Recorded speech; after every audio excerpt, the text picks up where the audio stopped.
नमस्कार. श्री स्वामी समर्थ. स्वामींच्या कृपेने तुमच्या सर्व इच्छा मनोकामना पूर्ण व्हाव्यात ही स्वामींच्या चरणी प्रार्थना करते आणि आजच्या या व्हिडिओला सुरुवात करूया. आजच्या या व्हिडिओमध्ये मी तुम्हाला अशी एक सेवा सांगणार आहे आणि ही सेवा आपल्याला 31 डिसेंबर म्हणजेच बुधवारी करायची आहे. कारण या दिवशी आहे भागवत एकादशी. या एकादशीमुळे या दिवसाला खूप महत्त्व आलेलं आहे. त्यामुळे ही सेवा आपल्याला भागवत एकादशीच्या दिवशी करायची आहे. बघता बघता 2025 संपून 2026 हे वर्ष येत आहे आणि त्यामुळे 31 डिसेंबरला आपल्याला ही सेवा करायची आहे. ही सेवा केल्याने आपल्याला नवीन वर्षात कोणतीही अडचण येणार नाही. येणारं नवीन वर्ष हे आपल्याला सुख, समाधान, ऐश्वर्य आणि समाधानाचं जाईल. त्यामुळे 31 डिसेंबरला आवर्जून आपल्याला स्वामींची ही सेवा करायची आहे. ही सेवा तुम्ही सकाळी करू शकता, संध्याकाळी करू शकता, जसा वेळ मिळेल तशी ही तुम्हाला सेवा करायची आहे.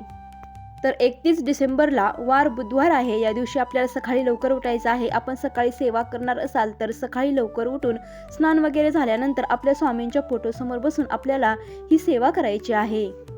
ही सेवा करण्यासाठी आपल्याला सर्वप्रथम आसन घेऊन स्वामींच्या फोटोसमोर बसायचं आहे.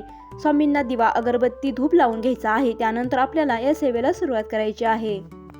सर्वप्रथम आपल्याला स्वामींचा एक माळ जप करायचा आहे. म्हणजेच आपल्याला 108 वेळा श्री स्वामी समर्थ, श्री स्वामी समर्थ हा मंत्र जप करायचा आहे. त्यानंतर श्री स्वामी समर्थ यांच्या नित्य सेवेमध्ये श्रीसूक्त आहे, तर ते श्रीसूक्त आपल्याला 1 वेळा वाचन करायचं आहे. त्यानंतर पुरुष सूक्त सुद्धा आपल्याला 1 वेळा वाचन करायचं आहे.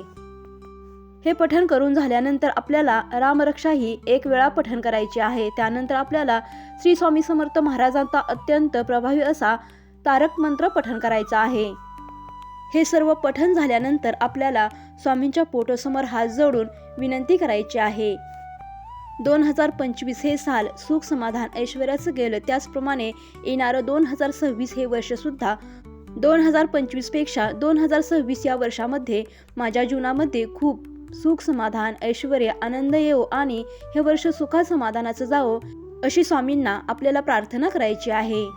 तुम्ही जर पूर्ण श्रद्धेने, विश्वासाने ही सेवा केली तर नक्की येणारं वर्ष हे तुम्हाला कोणत्याही अडचणी घेऊन येणार नाही. जीवनामध्ये सुख समृद्धी नक्की येईल.